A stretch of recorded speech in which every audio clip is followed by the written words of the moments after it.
Good morning. Today is Tuesday, February 23rd, 2021. What I'd like to share with you this morning is based on a familiar story. I'm sure you've heard it before, but with a new interpretation given by Bailey Newman. So this week's Parsha, the Parsha Tetzaveh, is largely about the garments that are worn by the Kohen and the Kohen Gadol, the high priest and the priests who served in the Mishkan and later in the Beis HaMikdash. And I quoted this pasuk yesterday. The section is introduced, V'asisa bigdei kodesh la'aron achicha l'chavod u'lesifaris. And you shall make garments that are holy garments for Aharon, your brother, and all of the other Kohanim, all the other priests, l'chavod, for honor, u'letiferes, and for glory. They should be honorable and they should be glorious. And we see in the descriptions that the garments are beautiful, aesthetically pleasing, attention-grabbing, expensive, intricate. We see that in the description in our parsha. And there are pants, and there's a shirt, and there's a robe, and there's a belt, and there's a hat. And for the Kohen Gadol, there are special garments, something like an apron and a breastplate and a special silver garment that says Kodesh LaHashem, holy to God, that the Kohen Gadol would wear on his forehead. So these amazing garments for the Kohen and the Kohen Gadol.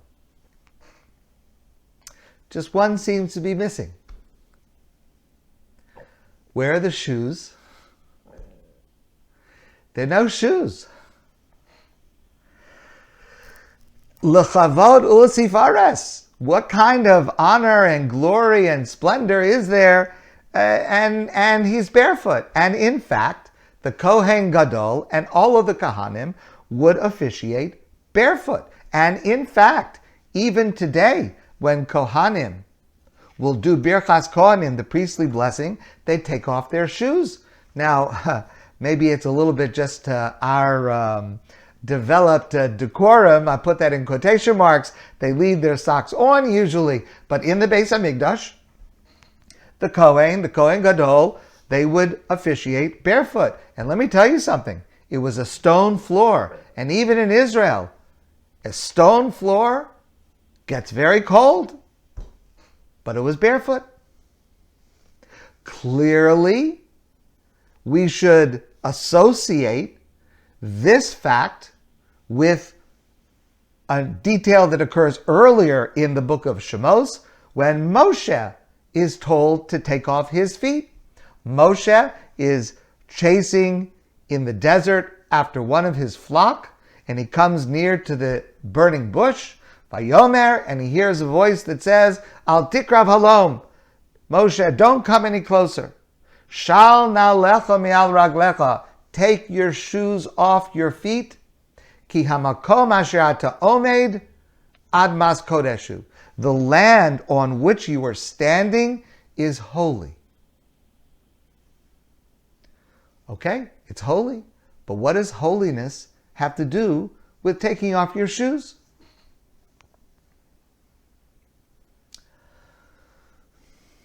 So, this is a familiar story. You may have heard it, but listen to a new way to understand it. There once lived a stone cutter, and he was very dissatisfied with his life. He was poor. He worked for others. He spent his all day chipping at stone. It was hard work.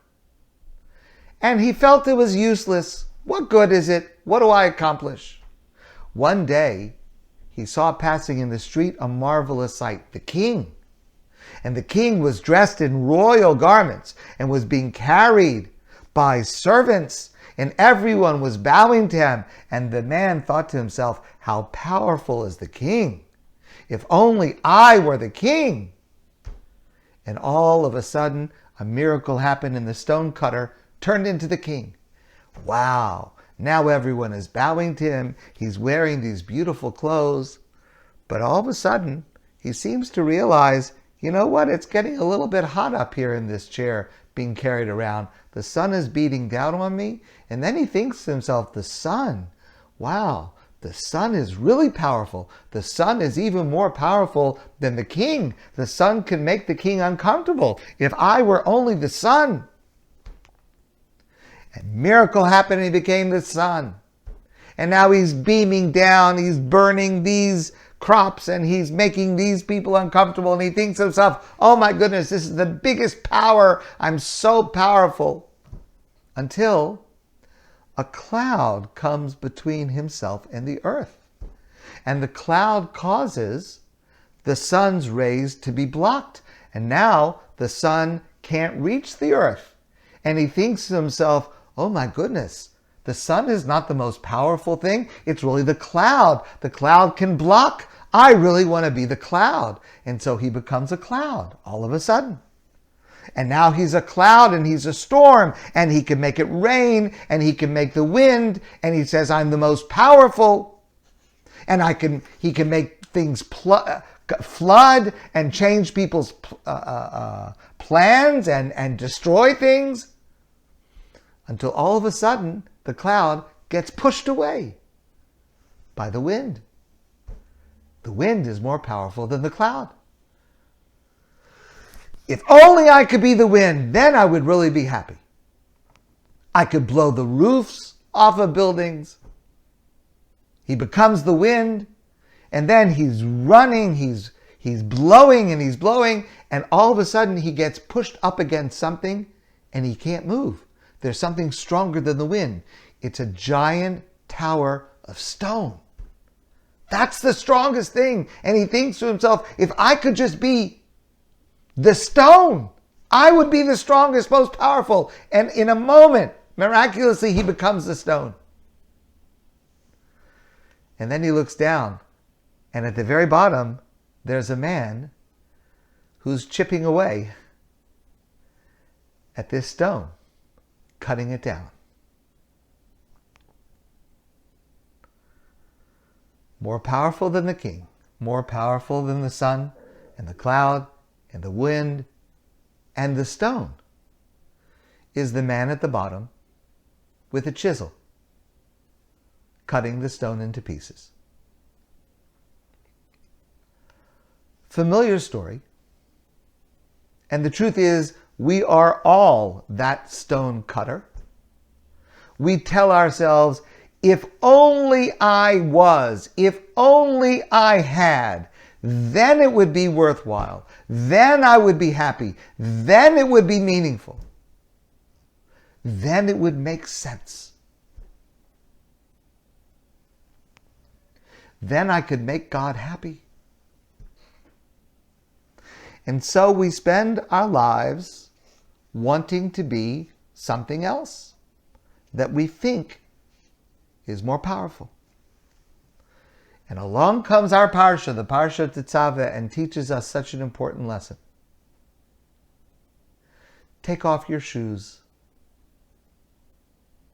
God is asking us to take off our shoes and to feel the ground underneath us right at this moment, in order for us to realize that God has chosen this terrain on which we stand with precision.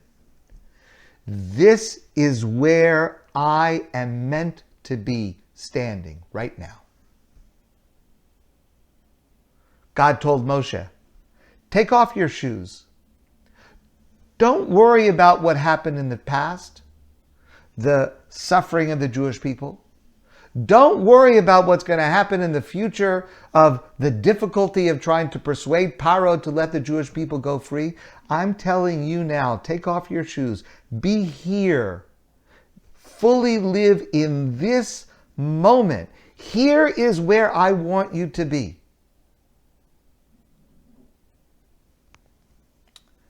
The Chavetz Chaim, Rabbi Yisrael Meir Kagan of Radin, teaches us that every moment that we find ourselves yearning to be anything other than the stone cutter that we are. When we want to be the king, when we want to be the sun or the storm or the cloud or the wind. Whenever we make promises to others that if only I was, if only I could, when we make those promises to God, if only I was, then I would be able to do this for you. We need to remind ourselves, Ki hamakom asher ata omed admas kodeshu, the place upon which I am standing at this moment, this is holy. The exact situation in which I find myself, this is holy. This is where God wants me. This is where God chooses to place me. Because this is what God wants from me now. God told Moshe, God told Aaron, and God is telling every one of us, take off your shoes and be here.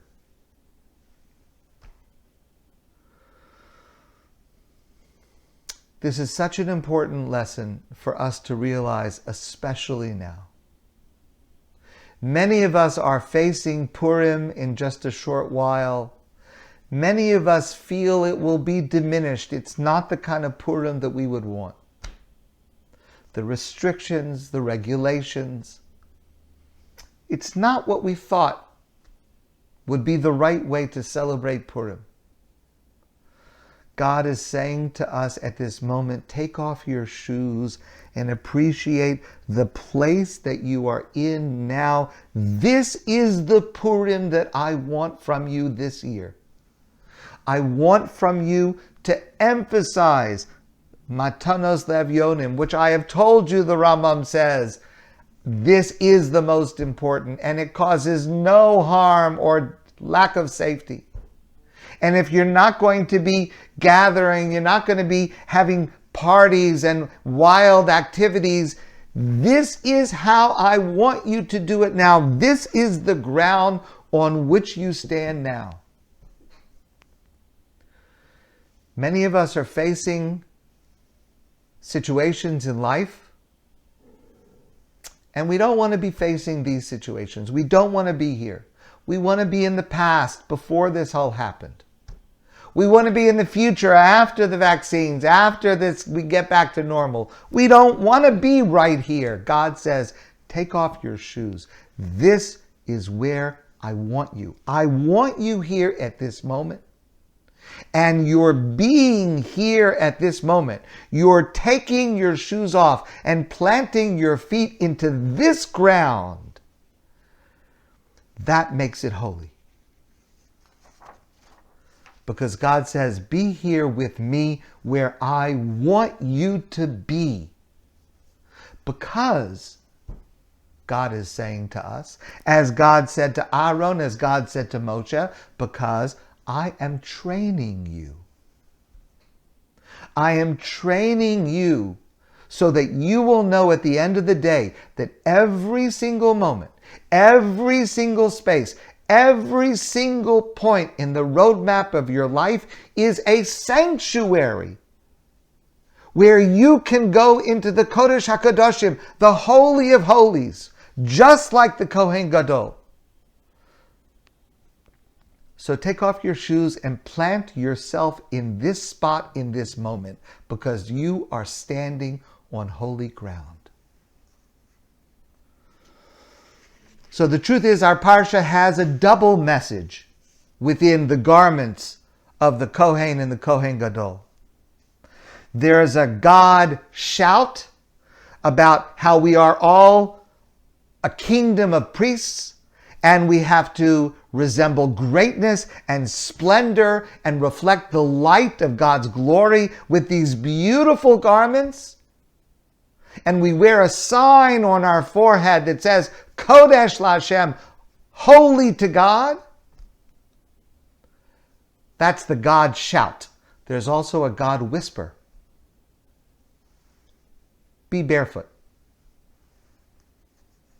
Serve me, God says, from where you are standing right now. Especially right now. That is Kodesh Lashem, holy to God. When we become a kingdom of barefoot stone cutters. My friends, I wish you a great day. It's not a bad day to be a little bit barefoot, inside at least. But let's try to have this in mind, to understand that where we are at this moment is precisely where God wants us to be. And let's celebrate that. My friends, I wish you a wonderful day, a safe day, and a very happy Purim coming soon. I look forward to seeing all of you soon in person.